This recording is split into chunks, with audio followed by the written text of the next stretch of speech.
I am discuss about exchange rate regimes in practice, intermedicate or alternative exchange rate regimes. എന്താണ് exchange rate റെജിമിസ് in practice എന്ന് discuss ചെയ്യാം. There are a number of exchange rate regimes between the two extremes of perfectly fixed and perfectly floating exchange rate regimes. രണ്ട് exchange rate റെജിമിസും ഇപ്പോൾ കണ്ടു.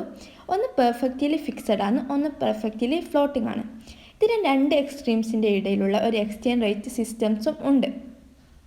Each country will choice an exchange rate regimes from a wide variety depending on its own circumstances and policy and preferences.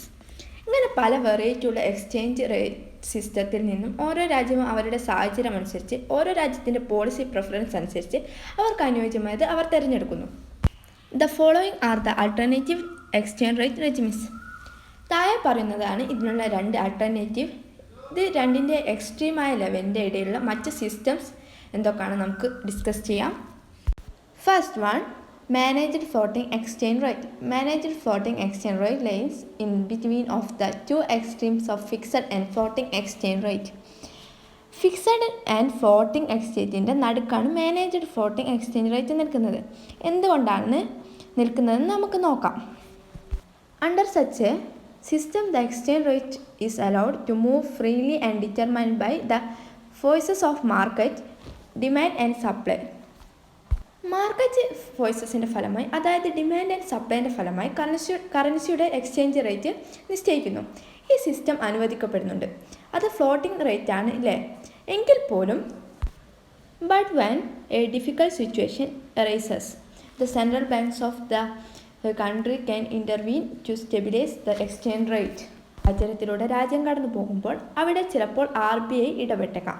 But അത്യാവശ്യ സന്ദർഭങ്ങളിൽ മാത്രമേ fixed ആയ exchange rate സിസ്റ്റത്തിലേക്ക് അല്ലെങ്കിൽ exchange സിസ്റ്റത്തിൽ നിന്നും സ്റ്റേബിളായി ചെയ്ത് നടത്തുന്നതിന് വേണ്ടി അവർ ശ്രമിക്കുകയുള്ളൂ. അല്ലാത്തപ്പോൾ അത് ഫ്ലോട്ടിംഗ് എക്സ്ചേഞ്ച് റേറ്റ് ആയിരിക്കുമെന്നാണ് മാനേജ് ഫ്ലോട്ടിംഗ് സിസ്റ്റം എന്ന് പറയുന്നത്. അത്യാവശ്യ ഘട്ടങ്ങളിൽ മാത്രം RBI അതിനെ മാനേജ് ചെയ്യുന്നുണ്ടാവും. അതുകൊണ്ടാണ് മാനേജ്ഡ് ഫ്ലോട്ടിംഗ് സിസ്റ്റം എന്ന് പറയുന്നത്. Next one, adjustable peg system. Under the system exchange rate are pegged or fixed for a of time. ഇവിടെ കുറേ കാലത്തേക്ക് ഫിക്സഡ് ആയി തന്നെ എക്സ്ചേഞ്ച് റേറ്റ് സിസ്റ്റം തുടരുന്നു. However, if a deficit of surplus of balance of payment becomes substantial, the exchange rate is devalued or revalued. അതായത് balance of payment deficit അല്ലെങ്കിൽ സർപ്ലസോ അത് ഗണ്യമായ മറ്റൊരു സാഹചര്യത്തിൽ എക്സ്ചേഞ്ച് റേറ്റ് ഒന്നെങ്കിൽ ഡീവാലുവേഷൻ ചെയ്യുകയോ റീവാലുവേഷൻ ചെയ്യുകയോ ചെയ്യും. Adjusting the currency at a lower rate is called devaluation. Adjusting the currency at a higher rate is called revaluation. അതായത് കറൻസിയെ ലോവർ റേറ്റിൽ നിന്ന് അഡ്ജസ്റ്റ് ചെയ്യുന്നതിനെയാണ് ഡീവാലുവേഷൻ എന്ന് പറയുന്നത്. അതുപോലെ തന്നെ കൂടുതൽ റേറ്റിൽ നിന്ന് അഡ്ജസ്റ്റ് ചെയ്യുന്നതിനെയാണ് റീവാലുവേഷൻ എന്ന് പറയുന്നത്. Thus, under adjustable peg system, exchange rate flexibility is maintained along with exchange rate stability. ഈ സിസ്റ്റം എക്സ്ചേഞ്ച് റേറ്റ് ഫ്ലെക്സിബിളിനെ മെയിൻറ്റെയിൻ ചെയ്യുന്നുണ്ട്. എക്സ്ചേഞ്ച് റേറ്റ് ആദ്യം ഫിക്സഡായി മെയിൻറ്റെയിൻ ചെയ്യുന്നു.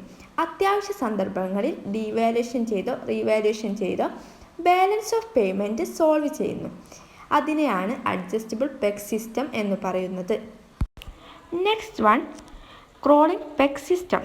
In this system, a country keeps on adjusting its exchange rate to new demand and supply conditions. കറൻസിയുടെ സപ്ലൈൻ്റെ ഫലമായും ഡിമാൻഡിൻ്റെ ഫലമായും ഉണ്ടാകുന്ന exchange rate system, അതിലൂടെ adjustable system country നടത്തുന്നു. The system requires that instead of devaluing currency at the time of crisis, ഒരു crisis ഉണ്ടാകുമ്പോൾ കറൻസിയുടെ മൂല്യം നമ്മൾ കുറയ്ക്കുന്നു, devaluing ചെയ്യുന്നു. അതിൻ്റെ ഫലമായി a country should follow regular checks at the exchange rate and the central bank should undertaken small deviations as the when required. വളരെ അത്യാവശ്യ ഘട്ടത്തിൽ സെൻട്രൽ ബാങ്കിന് ചെറിയ തരത്തിലുള്ള ഡീവിയേഷൻസൊക്കെ നടത്താവുന്നതാണ്.